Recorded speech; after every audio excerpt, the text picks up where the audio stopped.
Hi guys, welcome back to JD's Kitchen and thank you guys for stopping by. Today I'll be sharing with you guys how to make a bakery delicacy, Kwacoco Bible. I know you can feel the excitement from my voice. This is my traditional meal and I'm happy to be sharing with you guys how to cook it. It is very easy. You have to mix up everything in one bowl, tie it up, cook it for 2 to 3 hours, and voila, you have your Kwacoco. I'll share with you guys step by step how you cook Kwacoco Bible, and I hope you can try it and definitely leave in the comment section how it turned out for you. So I'm going to begin by showing you guys all the ingredients you are going to need to make your Kwacoco Bible. The first and most important ingredient is cocoa. As the name goes, Kwacoco. So you need cocoyams to make your Kwacoco Bible, and this is my cocoyam after I have peeled and grated it. I used the grater, and that's the hardest process of actually making this food, but I'm aware that you can use a machine. I don't know how good it's going to turn out, but I know people do use machines to just blend their cocoyam. Now I use both red and white cocoyam to get my cocoyam looking like this. It's advisable to use red cocoyam because red cocoyam is dry, and most times you don't want your Kwacoco Bible to be very soft, to be watery, and as we know, a lot of white cocoyam has water in it in different levels, but I chose to mix it. Now grating the red cocoyam was so difficult, but I don't know, if you have a means of grating your cocoyam that is easier, please by all means go for it. Our next ingredient is going to be our fish. I already took out all the bones and I've cut it, I've washed it, and in fact I have prepped it. I have not seen any other thing, any other protein apart from fish and crayfish. I have not seen anybody ever put meat in Kwacoco. I feel like if you put meat, it's an insult to our forefathers. So yeah, that's what I'll be using. I'll be using crayfish as well. We are also going to be needing some pepper. This is dried pepper. You could use fresh pepper if you want, but if you don't eat pepper at all, you could skip this phase entirely. You're also going to be needing some seasoning cubes and salt according to your taste and preference. We're also going to be using some cocoa leaves. You have to thoroughly wash them, chop them in fine slices, not very small, and then put it in a sieve to extract all the water. You don't need that. Now we're also going to be using some red oil. I'm going to use more than this, okay? The last thing we are going to need is our leaves. This is plantain leaves. It has been washed. It was warmed over the gas, and then yeah, it was just cut into different portions that we're going to use to tie our cocoyam. Okay, now let's get into the process of actually cooking. I'm going to start by putting in my seasoning cubes, like I said before, according to your preference. So depending on how you want your Kwacoco to taste, that would determine how much you put. So I put in my seasoning cubes, my salt, and now I'm adding some crayfish. Now I'm going in with my cocoa leaves. You can see it's properly drained. There's no water. You don't want water in your cocoa because it's going to make your Kwacoco soft. Kwacoco Bible normally has to be firm so that it comes out like cake. Okay, that's why we call it Indeli's bread. So you're going to go ahead. I'm passionate about this food, you can tell. So we're going to go ahead and mix and mix and mix, and then we add in some pepper according to your preference. Yet again, if you don't eat pepper, then you can skip this phase yet again. After we have done all the mixing, or during the process of mixing, we had our oil on the fire and we just need it to get hot.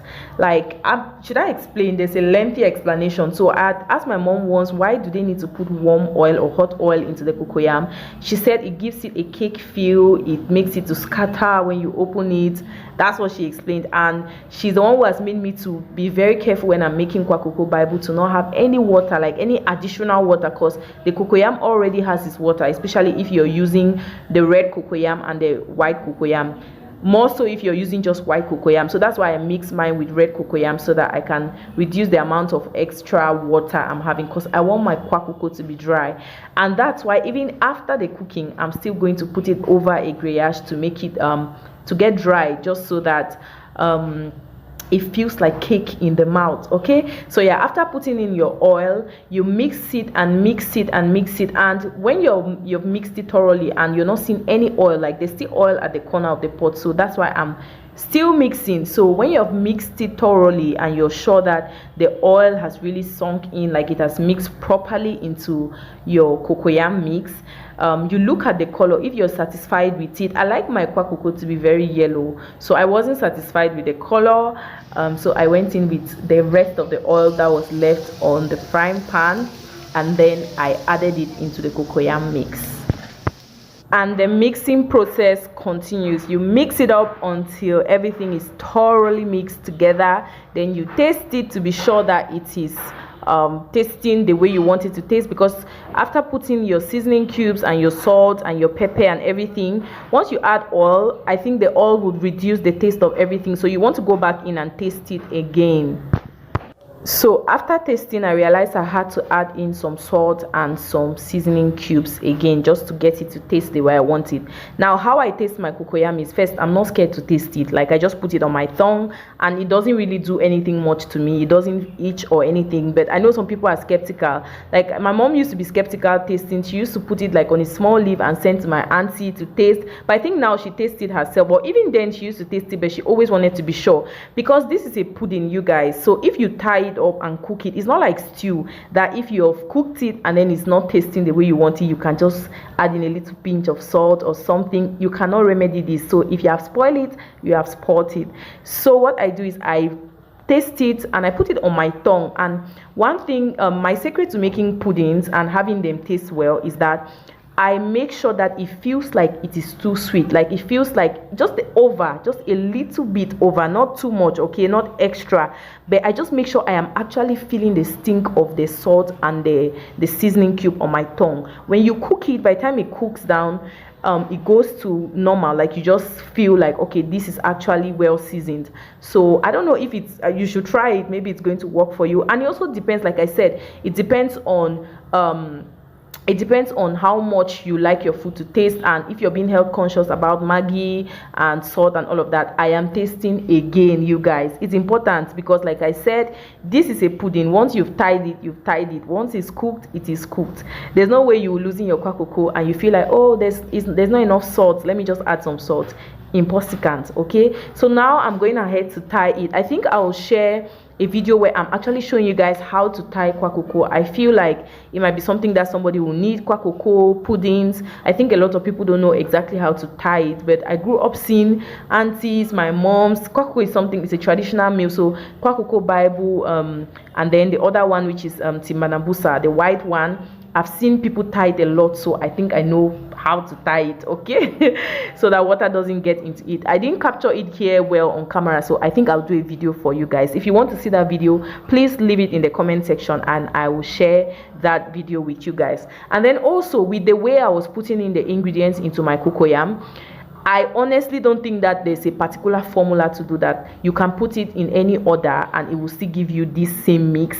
So every time I cook kwacoco, I do it differently, but for the sake of this video, if it's your first time you want to try, just follow what I've done and I'll be interested in knowing how it turned out for you. So this is me. At this point, I've tied my kwacoco. I put it in the pot, and underneath the kwacoco, I didn't have corn sticks to put, so I used an oven plate. I don't know if you guys can see that oven plate. It's somewhere just on the, okay, voila, that's it.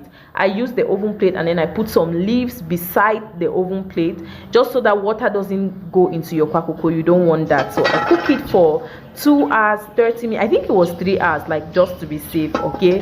And then I took it out and this is what it was looking like. Now this is not immediately after taking it out. You can tell that the leaves are dry, so I put it on a grillage and I left it there for like an hour. The charcoal was really hot. I just made sure to lift it up way above the charcoal so it doesn't get burnt. And this is what my kwacoco was looking like. The color I love how yellow it looks, and it tasted delicious. Okay, it tasted delicious. Please try this recipe and tell me how it turned out for you. If it's your first time here, please do me well to subscribe to my channel, click the thumbs up button, and then click your notification bell so that every time I upload a video you will get notified. Thank you for watching and see you guys on my next one. Bye.